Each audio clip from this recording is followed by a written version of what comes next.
In this lecture, we will continue to explore the crucial role of scientific research in reading education. This lecture will review the characteristics and vocabulary of scientifically conducted research and begin our review of common research designs used in education. For education to be as powerful as possible, we want research-based curriculum, assessments, interventions. We want the processes, systems we use to make decisions about students' needs and supports firmly grounded in research. As educators, we need to be able to seek out research to understand the merits of something we might use in a school. A new assessment is being proposed. I want to understand the research. My first question needs to be, what is the research base of this assessment? So we need to be able to understand how to seek this out and understand the research we find. We also need to understand what to do in the absence of direct research. As Stanovich and Stanovich note, using reason-based practice in the absence of direct evidence. As we enter this topic, it is important to first understand some vocabulary. Note, this vocabulary is not always used consistently in our field, but let's take a look at meanings of some key terms and how they are used in laws that govern our work in schools. Scientifically based or evaluated. This is often called the gold standard. Published studies in peer-reviewed journals that have at least 2 replications of the findings. Research-based or evidence-based is more common for things that are used in schools. Curriculums, interventions often don't have the gold standard of 2 replications, but they should have some research support. This would be something that has research, and it is logically constructed based on the broader scientific understandings of the topic. For example, a new phonics program might have a couple nice studies showing its effects on students' reading achievement, but no replication studies. A replication study is where ideally different researchers replicate the results with different populations of students and also get the same positive impacts on children's reading achievement that the first authors got. The phonics program that I talked about would also need to be looked at in terms of its adherence to the extensive general research base on how to teach phonics. Is it explicit and systematic? Does it include correction procedures, etc.? For your project in this class, you will use a guide to help you understand a program's alignment with the known science around teaching the essential components in reading. Okay, now let's talk about where does it say we need scientifically based research practices. Scientifically based research appears more than 110 times in the No Child Left Behind legislation. It also appears numerous times in the Individuals with Disability Education Act, IDEA. It also appears in a number of different legal documents around accountability for students with disabilities. It is required in a response to intervention approach to general and special education, both in law and in best practice. Here's a definition of scientifically based research from No Child Left Behind. Research that involves the application of rigorous, systematic, and objective procedures to obtain reliable and valid knowledge relevant to educational activities and programs. It is persuasive research that empirically examines important questions using appropriate methods that ensure reproducible and applicable findings. Let's look at a couple of the key terms used in the definition. These are also terms that you have read about in the Stanovich and Stanovich article. Persuasive. Persuasive in this context means published in a reputable journal, a journal that has a strong peer review process. Second, empirical. This means that it is based on measurable outcomes, not just someone's ideas about what works, but clear reading outcomes, assessments of student skills. Next, important questions. The research is asking important questions that build upon the strong research base around reading. It's connected to what we already know about reading. This is one of the reasons the National Reading Panel is so important. It outlined what we know from the research about teaching reading. The example I just gave of the phonics program can connect to this important question idea. You might be looking at a unique new phonics program that just came out. It has some research, but it is also built upon the wealth of knowledge that we have about how to teach phonics. Next, the research must be replicable and applicable. This means that the research was defined in such a way that somebody else can replicate this research and confirm the outcomes. Confirm that the outcomes were not just for this set of research and set of students, but could be replicated with different populations of students, and that it is applicable. It is important and has key insights into our work in schools. These are crucial characteristics to consider when reviewing research studies. So here I mention No Child Left Behind, but that of course is no longer the law of the land.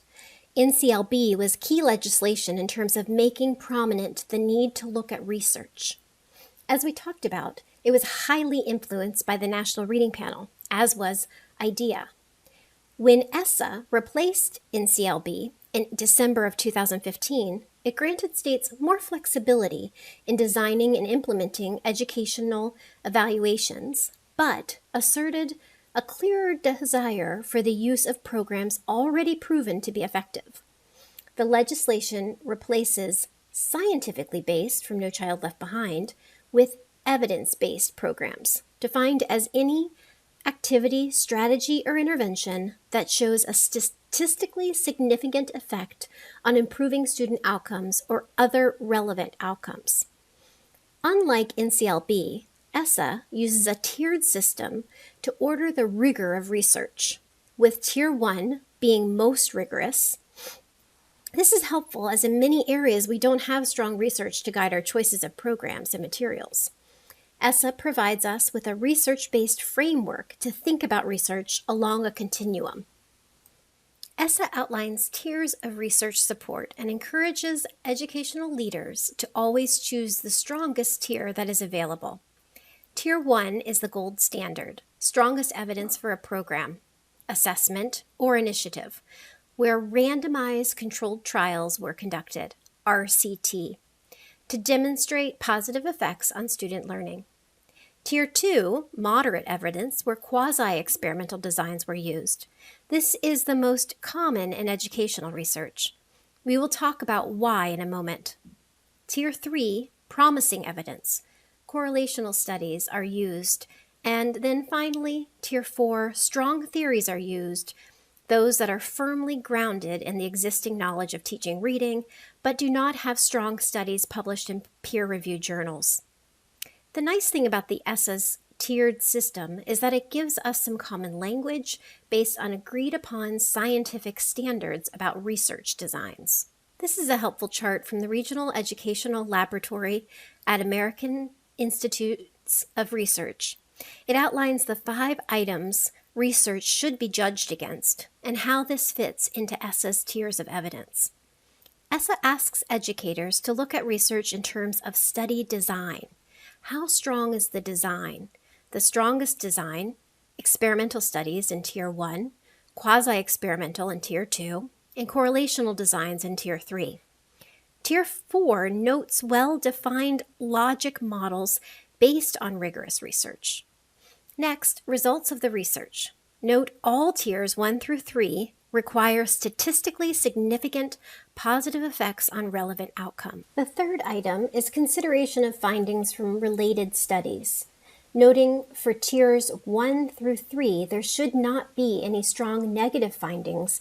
The fourth items look at sample size and settings. In research, we want to see evidence that the program worked not just in one school with a small number of students, but that it worked across numerous schools, adding to your number of participants. This would be multiple studies, with a variety of different populations, children of different economic backgrounds, disabilities, race, etc.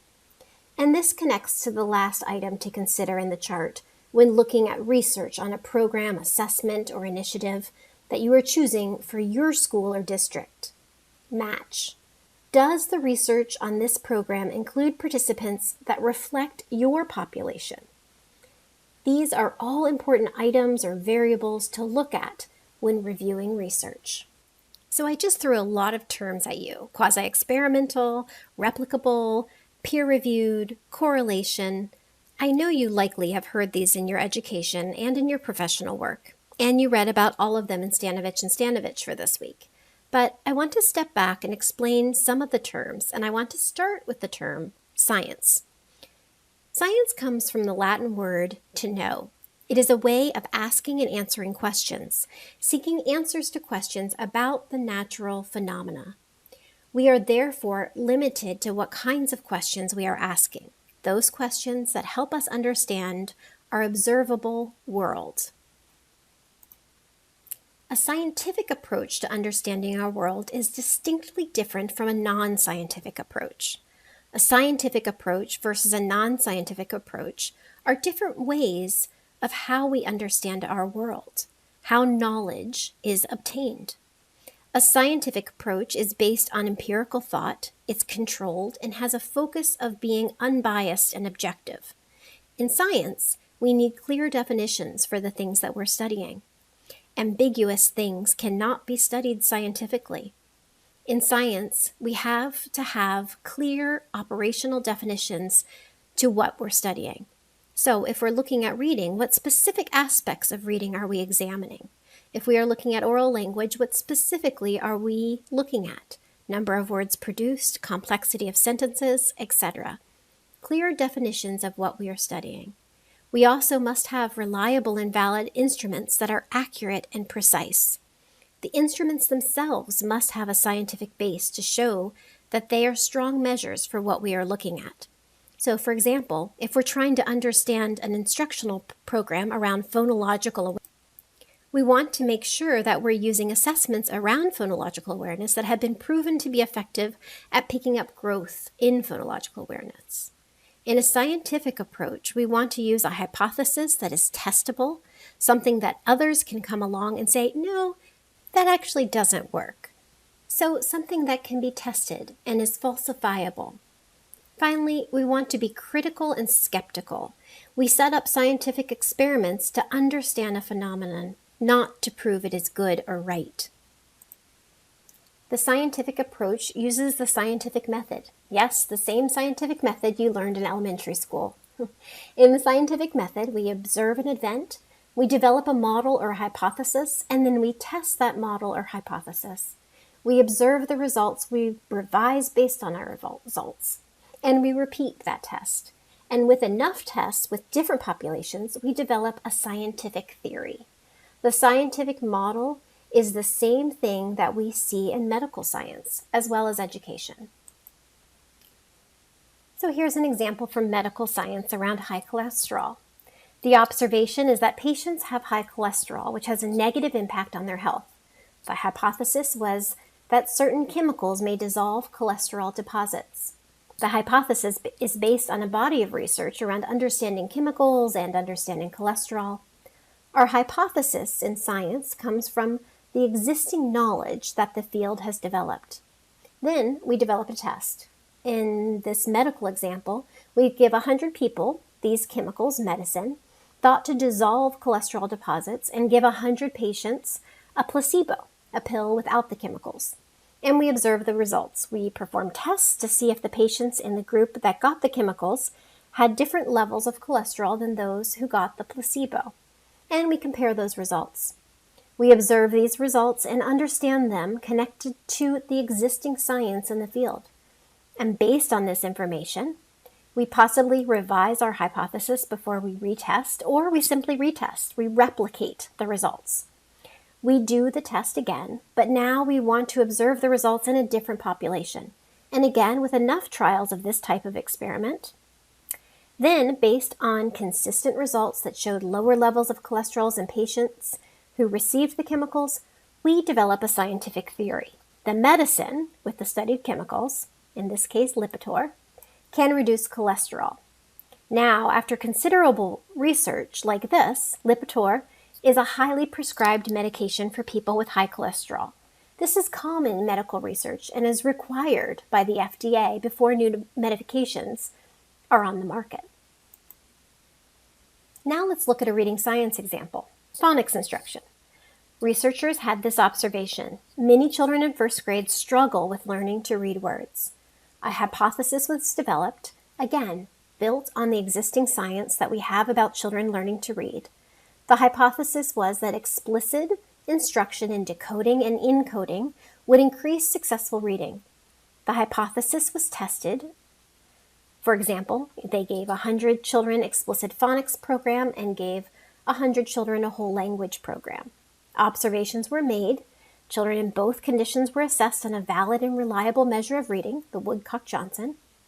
Results indicated that children in the explicit phonics condition had higher reading scores on the Woodcock-Johnson. The experiment is again replicated with different researchers in different populations. And once we have enough replications, we developed a scientific theory. Explicit phonics helps children learn to read. As we have discussed in reading science, phonics is one of our clear scientific theories. It has been replicated enough that we know it to work. Scientific theories, like explicit phonics instruction is key in early reading success, are built on repeated controlled experiments.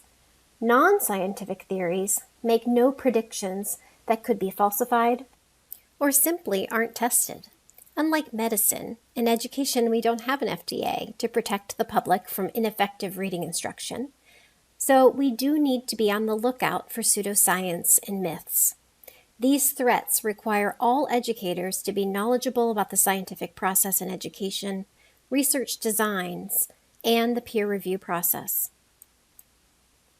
ESSA's tiers outline the research designs and rank them in their strength. Let's look at the research designs discussed in ESSA. A research design is a plan for answering research questions, testing hypotheses. In education, we have both quantitative and qualitative research. As you saw from the ESSA tiers, only quantitative research is considered when making educational decisions. Research design can be thought of in terms of a hierarchy. As Stanovich and Stanovich explain, there's a place for all types of research design, but in terms of strength and confidence in the results and generalizability of the effects to populations we work with, not all research designs are equal. I will explain each of these further in the next lecture.